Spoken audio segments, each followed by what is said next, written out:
Good morning all of you. आप सभी का मैं तरुण स्कूल के यूट्यूब चैनल पे हार्दिक स्वागत करता हूं। केमिस्ट्री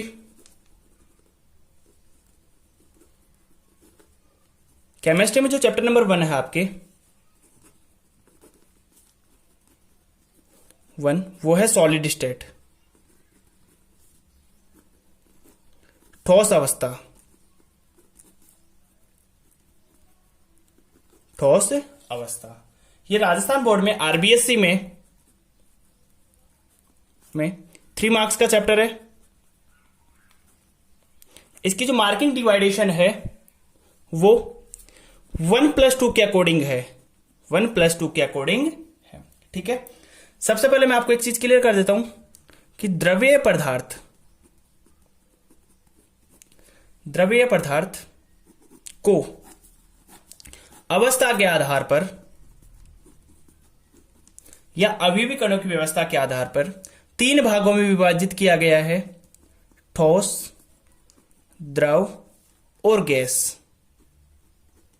ठोस, द्रव और गैस 3 भागों में विभाजित किया गया है। अब सबसे पहले माइंड में क्वेश्चन ये बनता है कि द्रव्यीय पदार्थ होता क्या है। सबसे पहले माइंड में ये क्वेश्चन बनता है द्रव्यीय पदार्थ होता क्या है। तो जो स्थान कवर करता हो प्लस जिसका द्रव्यमान हो। जो स्थान कवर करता हो और जिसका द्रव्यमान हो वो क्या कहलाता है? द्रव्य कहलाता है। भले कुछ भी सपोज कर लो आप अपने माइंड में, कुछ भी XYZ। मेरे पास ये मार्कर है, ये पेन है, ये दोनों क्या है? ये मार्कर है। ठीक है, अब ये द्रव्य है लेकिन किस अवस्था में है? ठोस अवस्था में। ये पेन है, ये किस अवस्था में है? तो द्रव्य है लेकिन किस अवस्था में? ठोस अवस्था में है। ठीक है, तो ये सब क्या होते हैं? जो स्थान कवर करता है और जिसका द्रव्यमान हो क्या कहलाता है? द्रव्य पदार्थ कहलाता है। अब उसको उसके कणों की व्यवस्था के आधार पर कितने भागों में विभाजित कर दिया जाता है? 3 भागों में, ठोस, द्रव और गैस। अब आपको मैं एक चीज बता देता हूं कि 11th क्लास में आपने द्रव और गैस की अवस्था आप 11th क्लास में पढ़ लिए थे, जो कि आपके चैप्टर नंबर 5 था। गैसीय अवस्था, द्रव्य की अवस्थाएं।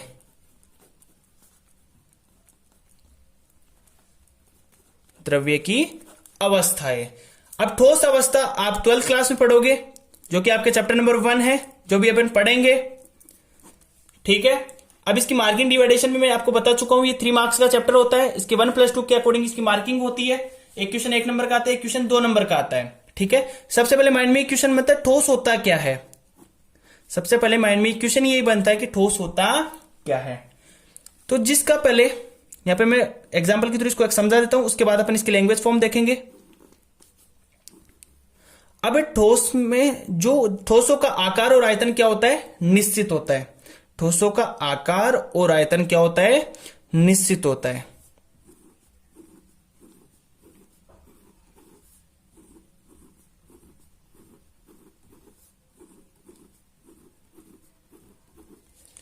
ठोसों का आकार और आयतन क्या होता है? निश्चित होता है। ठीक है, अब देखो यहां पे आकार और आयतन निश्चित क्यों होता है? क्योंकि जो इनके अवयवी कण है, यहां पे एक शब्द आ रहा है अपने पास, अवयवी कण। अवयवी कण से क्या तात्पर्य है? कि जिससे क्रिस्टल मिलकर बना हुआ है। जिन कणों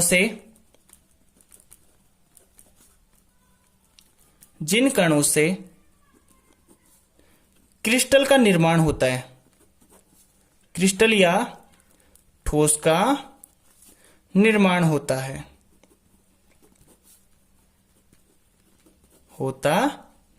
अब ये अवयवी कण क्या क्या हो सकते हैं?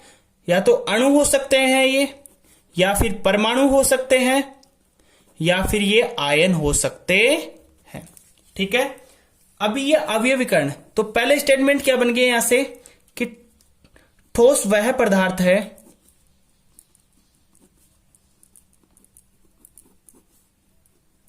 पदार्थ है जिसका आकार और आयतन निश्चित होता है। आकार और आयतन क्या होता है? निश्चित होता है। मीन्स इसके आकार और आयतन निश्चित कब होगा? मैंने बताया आपको कि इनके अवयवी कणों के मध्य जो रिक्त स्थान है वो बहुत कम पाया जाए। बहुत कम का मतलब क्या है कि ये अवयवी कण अपने स्थान से एक अपना स्थान परिवर्तित नहीं कर सके, केवल और केवल अपने स्थान पे वाइब्रेट कर सके, वाइब्रेशन कर सके।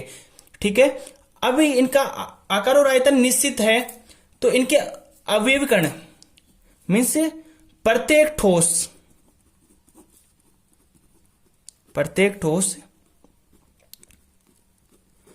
अवयवी कणों से मिलकर बना होता है।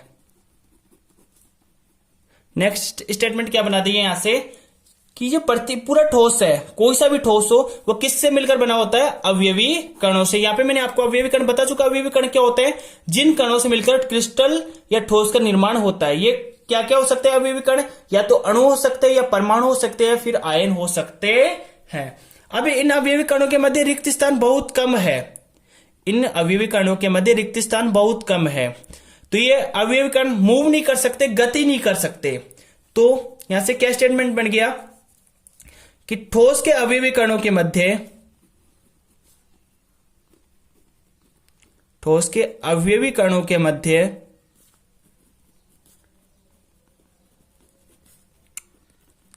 रिक्त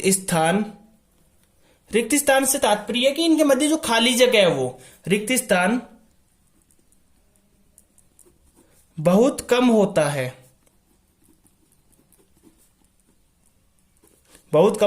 अर्थात ये गति नहीं कर सकते,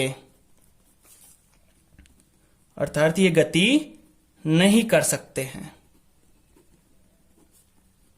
कौन गति नहीं कर सकते? ये अवयवी कण केवल और केवल अपने स्थान पे ही ये वाइब्रेट कर सकते, लेकिन गति नहीं कर सकते, अपने स्थान परिवर्तित नहीं कर सकते।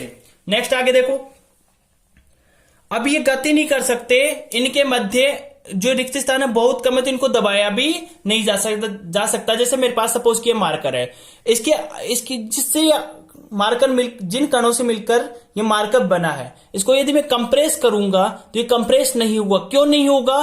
क्योंकि इसके अवयवी कणों के मध्य खाली जगह नहीं है। मीन्स ठोस असंपीड्य होते हैं,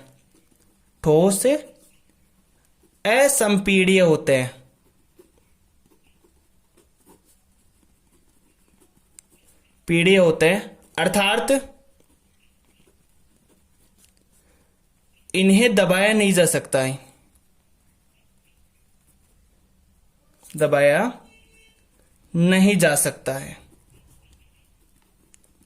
किन्हें नहीं दबाया जा सकता? इन ठोसों को। क्यों नहीं दबाया जा सकता? क्योंकि इन ठोसों के मध्य जो रिक्त स्थान है वो बहुत कम होता है। मीन्स इनको दबने के लिए कहीं जगह ही नहीं होती है। अब देखो, जो अवयवी कण है इनके मध्य क्या हो रखी है? बॉन्डिंग हो रखी है, बॉन्डिंग हो रखी है, बंध बन रखा है। अब इस बंध को तोड़ना टफ होता है, क्यों? क्योंकि इनके मध्य जो बल कार्य कर रहा है वो क्या कर रहा है? अंतराण्विक बल कार्य कर रहा है। मीन्स अणुओं के मध्य क्या लग रहा है? बल लग रहा है। तो ठोस का जो गलनांक है,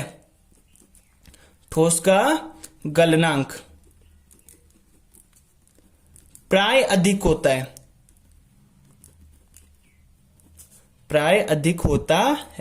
किससे अधिक होता है?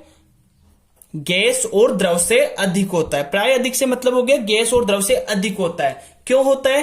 क्योंकि इनके मध्य क्या हो रखी है? बॉन्डिंग हो रखी है। एक एग्जांपल के थ्रू समझो आप इसको कि एक यूनिटी है, यूनिटी को आप तोड़ नहीं सकते। जैसे 10 लोगों की यूनिटी है, आप उसको तोड़ नहीं सकते, लेकिन अकेला पर्सन है, यदि कोई व्यक्ति अकेला, आप उसको इजीली हरा सकते हो, लेकिन 10 लोगों को इजीली नहीं हरा सकते। ऐसे इसमें अवयवी कणों के मध्य क्या हो रखी है? बॉन्डिंग हो रखी है। इस बॉन्डिंग को तोड़ने के लिए अपन को टेम्परेचर ज्यादा चाहिए। मीन्स ठोस का गलनांक क्या होता है? अधिक होता है। नेक्स्ट स्टेटमेंट देखो, गैस और द्रव की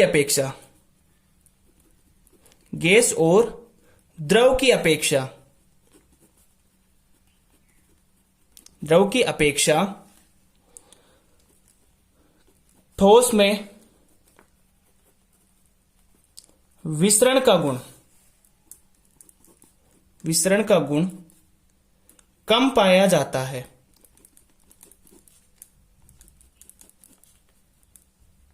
अब देखो यहां पे एक शब्द आ रहा है विसरण। विसरण का अर्थ होता है प्रवाहित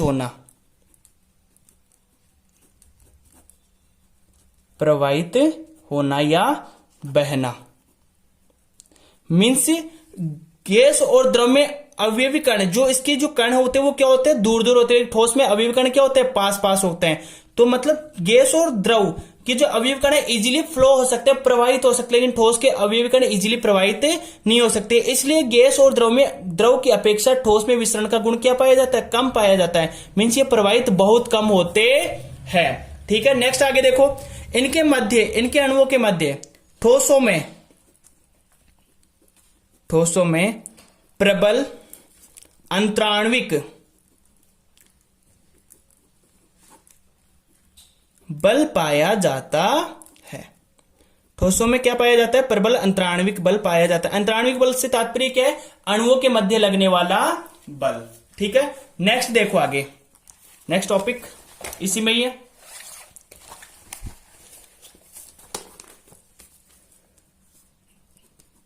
ठोस का घनत्व है, ठोस का घनत्व है गैस और द्रव की तुलना में अधिक होता है। अब वो कैसे होता है वो समझ लो। घनत्व बराबर आप जानते हो, घनत्व density is equal to mass upon volume, मतलब द्रव्यमान बटा आयतन। घनत्व किसके समानुपाती आ रहा है, द्रव्यमान के। और घनत्व किसके व्युत्क्रमानुपाती आ रहा है,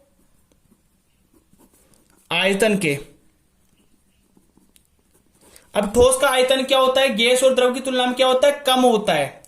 मीन्स इसके अवयवी कण आयतन कम घेरते हैं। अब देखो यहां पे, यदि ये आयतन कम है तो घनत्व क्या होगा, ज्यादा, और द्रव्यमान ज्यादा है तो घनत्व भी क्या होगा, ज्यादा। तो ठोस का घनत्व गैस और द्रव की तुलना में क्या होता है, अधिक होता है। ठीक है, ये हुई ठोस की बात और ठोसों के गुण। और नेक्स्ट स्टेटमेंट एक और है कि ठोस कैसे होते हैं, ठोस कठोर होते हैं, ठोस कठोर होते हैं। नेक्स्ट आगे देखो, ये भी ठोस को कैसे आप डिफाइन करोगे, कैसे आप पहचानोगे। तो ठोस की प्रॉपर्टीज हुई, या ठोस को आप कैसे परिभाषित करोगे, इन सब के आधार पर आप ठोस को परिभाषित करोगे। अब ठोसों का वर्गीकरण, ठोसों का वर्गीकरण, ठोसों का वर्गीकरण जो अपन पढ़ रहे हैं, ये वर्गीकरण ये है अवयवी कणों की व्यवस्था के आधार पर, की व्यवस्था के आधार पर, अवयवी कण की व्यवस्था के आधार पर ठोसों को दो भागों में विभाजित किया गया है।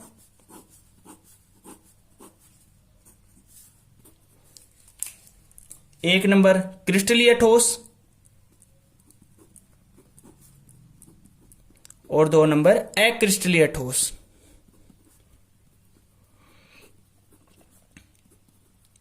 अब सबसे पहले क्रिस्टलीय ठोस क्या होता है, एक नंबर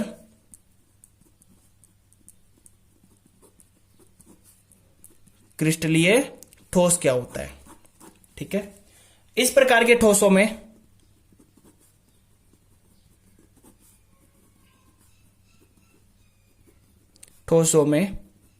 अवयवी कणों के बारे में पहले बता चुका हूं। अवयवी कण से तात्पर्य अणु, परमाणु या फिर आयन। इस प्रकार के ठोसों में अवयवी कणों की निश्चित और नियमित व्यवस्था होती है। निश्चित और नियमित ज्यामितीय व्यवस्था होती है। इसको एग्जांपल के थ्रू समझ लो कैसे। निश्चित और नियमित से क्या तात्पर्य है, ठीक है। देखो सपोज किया ये है ए बी ए और बी ए।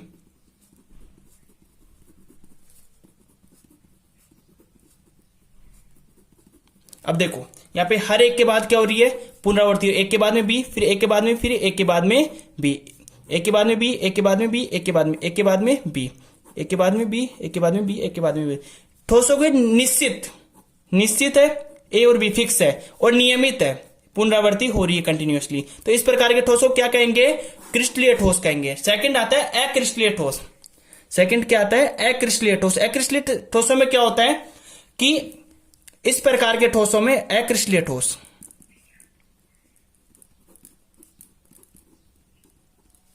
अक्रिस्टलीय ठोस, तो इस प्रकार के ठोसों में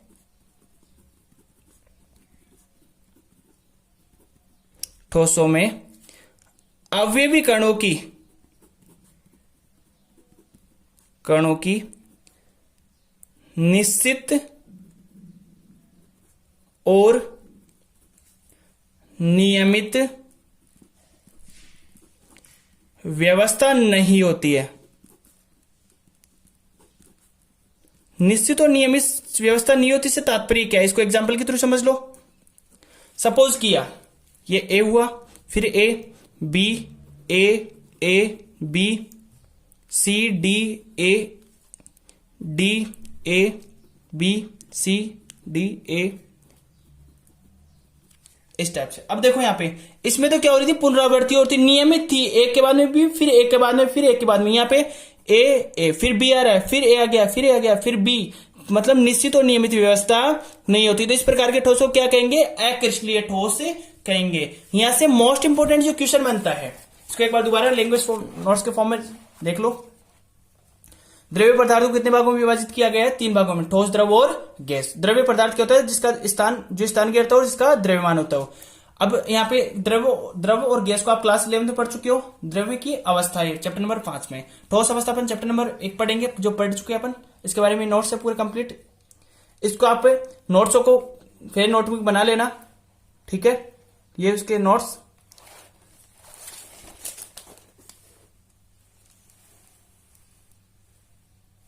अब देखो नेक्स्ट आगे, यहां से मोस्ट इंपोर्टेंट जो क्वेश्चन बनता है, वो ये बनता है, difference between crystalline solid and atmosphere solid. Means क्रिस्टलीय ठोसों में, क्रिस्टलीय और अक्रिस्टलीय ठोसों में अंतर लिखिए।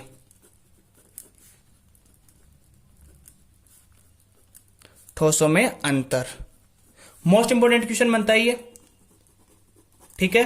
अब देखो इसको पढ़ेंगे अपन नेक्स्ट वीडियो में। ये वीडियो अच्छा लगा हो तो इसको लाइक करें, शेयर करें और हमारे स्कूल के यूट्यूब चैनल को सब्सक्राइब करें। और देखो मैं आपको एक चीज बता देता हूं, जैसे ये वीडियो कंप्लीट होंगे, जैसे टॉपिक वाइज वीडियो कंप्लीट होंगे, तो मैं आपके इसी यूट्यूब चैनल के माध्यम से आपको IIT plus NEET plus JET के क्वेश्चन इसी यूट्यूब चैनल के माध्यम से प्रोवाइड कराऊंगा। नेक्स्ट वीडियो में पढ़ेंगे अपन क्रिस्टलीय और अक्रिस्टलीय ठोसों में अंतर। धन्यवाद।